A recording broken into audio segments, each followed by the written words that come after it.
Those of you, many of you know, we have just heard the acclaimed Canadian-American soprano, Othello Graham, who is a graduate of Philadelphia's wonderful, prestigious Academy of Vocal Arts.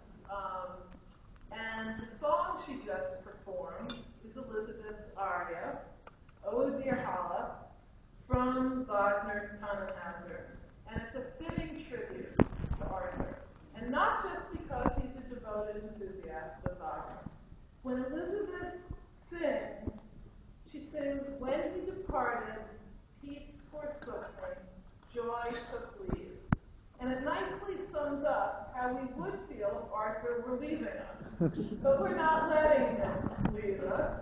Luckily, he is going to continue on and do many wonderful things. He is leaving his present role, but he'll still be doing extraordinary things, particularly in teaching and mentoring and advising roles.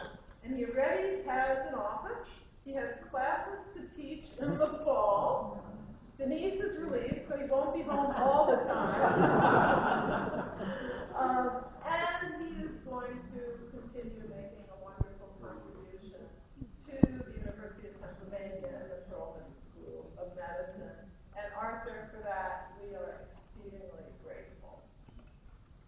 Now, Arthur has been a star at Penn, and he has done amazing things. And I'm just going to say a very few words because I want to give Arthur a chance to come up here and speak to all of you. But let me just say that Arthur has done everything. Everything any of us could expect, and then some. He has, as you have already heard in speaking to students, created the most amazing educational program here with a wonderful team. And indeed, the word, when we asked Matt Miller at our table, why did you decide to come to the School of Medicine in Penn when you could go elsewhere? He said, when I came here, I knew it was eminent, and I knew I'd get a great education, but students also happy. The word happy comes up over and over again. And Arthur knows how to create a happy environment. He is also, as you know, built up in partnership with Ralph, the most amazing clinical mission here. He has supported and built research, as the trustees heard at lunch today, from 3 of our amazing researchers who are also here because the whole is integrated. He has partnered with deans, and I see at Bach Malik, the Dean of Nursing, Rebecca Bushnell, the Dean of Arts and Sciences, and I could go on and on about the partnerships he has with all the deans. In Hollywood, a record of achievement like Arthur's would lead to a star on the Walk of Fame. But Arthur, we think we have something even better and more appropriate for you than a star on Locust Walk. For all that you have done for Penn, for all that you brought to Penn Medicine, and for all that you mean to the Penn community and every individual in this room and far beyond, I'm honored to announce that we are naming a Penn Integrates Knowledge Neuroscience Professorship in your honor, the Arthur H. Rubenstein.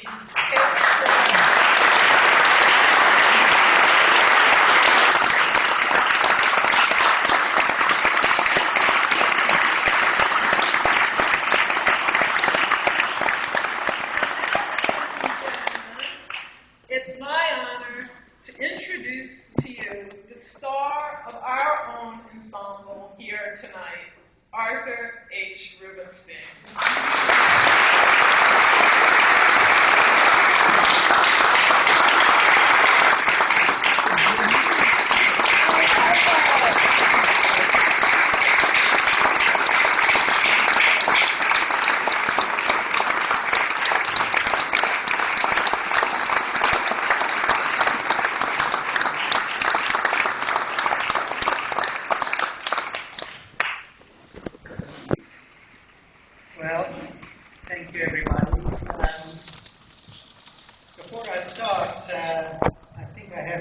everyone's asked me, am I going to tell a joke tonight? Denise warned me if I tell a joke about her, I'm out again. So I have kind of limited range of possibilities. So I will tell you one anyway. And it's nothing to do with her, so dear. So this business of opera is kind of interesting. You might all think I'm musically inclined, I have a beautiful voice, I can recognize Mozart, Beethoven. I wasn't even sure that was Wagner, but it sounded like it. And so it goes back a long way, and normally I wouldn't tell you, but kind of tonight it's reasonable because if you think less of me now, what does it matter anyway? So when I was 6, 7 maybe, I was in Johannesburg and we went to a public school. These were like the English public schools. All boys, 45 of us in, I guess it was first grade. And we had this really incredible, awful teacher. The first thing she did when we walked into the classroom was show us her cane. And she whacked it on the desk and said, it'll be interesting to see which of you will get this first. The fear in the room was palpable. Anyway, so everyone was very careful to behave. And then there were a series of lessons, and then, like, the 4th period was music.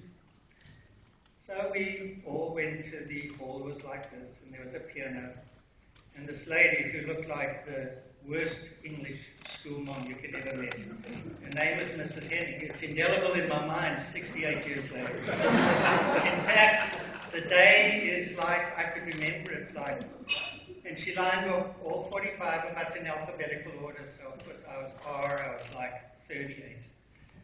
And then we all were in a line, and then she'd go to the piano and she'd press a note, and then each one of us would have to come up and sing that note. So she would sit there and she'd tap it like C, and then somebody would come and say, ah. And she'd look pityingly, and she'd try another note and say, try again. Ah. If you sang close to the note, you were a canary. If you didn't, like you said, ah, you were a buzzer. And as we went down this line, she characterized in the most offensive way us 7-year-olds to be either canaries or buzzers. By number 39, I was a wreck because I had never been able to sing one note my whole life, which I didn't think was so important until that moment. And so I was not only couldn't sing, I was petrified, just absolutely petrified. Before me, out of the 39, and honestly, I remember their names today, there were about 5 buzzers and 34 canaries. The buzzers were segregated into a corner of the piano. The canaries lined up, and I knew this was a disaster before I went up there. I went up there, my knees were not. I said, ah. She said, that's really awful. Can you try again? Found another note. Buzzer. My world fell apart. And there I kind of crawled down the steps to the other 5. For the next 3 months, once a week, 45 minutes, the 6 of us stood in a corner while everyone else could sing.